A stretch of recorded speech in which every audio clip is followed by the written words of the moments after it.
बहुत दिनों की बात है। एक शहर में रमन, चमन और राका तीन चोर रहते थे। तीनों को थोड़ा थोड़ा विद्या का ज्ञान था। तीनों चोरों को विद्या का ज्ञान प्राप्त होने के कारण बहुत घमंड था।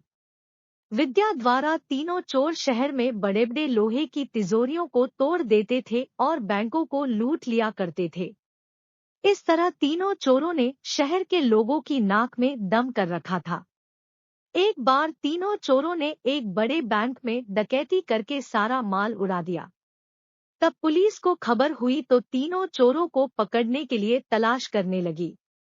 मगर तीनों चोर पास ही के एक घने जंगल में भाग गए। तीनों चोरों ने देखा कि जंगल में बहुत सी हड्डियां बिखरी पड़ी हैं। रमन ने अनुमान लगाकर कहा, ये तो किसी शेर की हड्डियां हैं। मैं चाहूं तो सभी हड्डियों को अपनी विद्या के ज्ञान द्वारा जोड़ सकता हूं।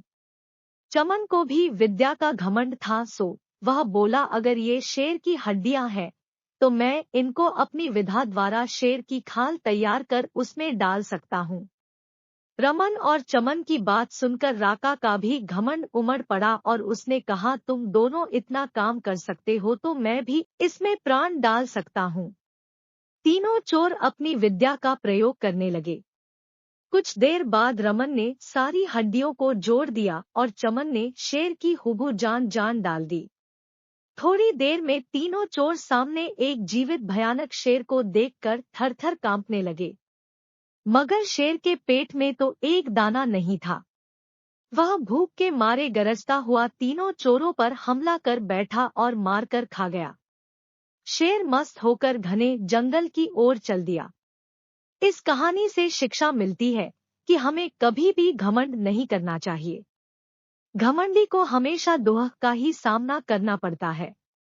यदि तीनों चोर अपनी विद्या का घमंड नहीं करते तो उन्हें अपनी जान से हाथ न धोना पड़ता। हमें अपनी विद्या का प्रयोग सोच समझ करना चाहिए।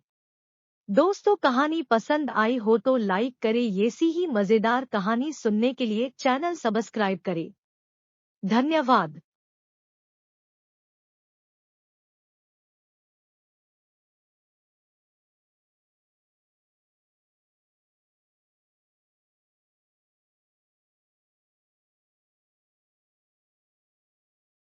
माँ ने कहा कि तुम्हारी मेहनत ही असली खजाना है, यही तुम्हारे पिताजी तुमको समझाना चाहते थे।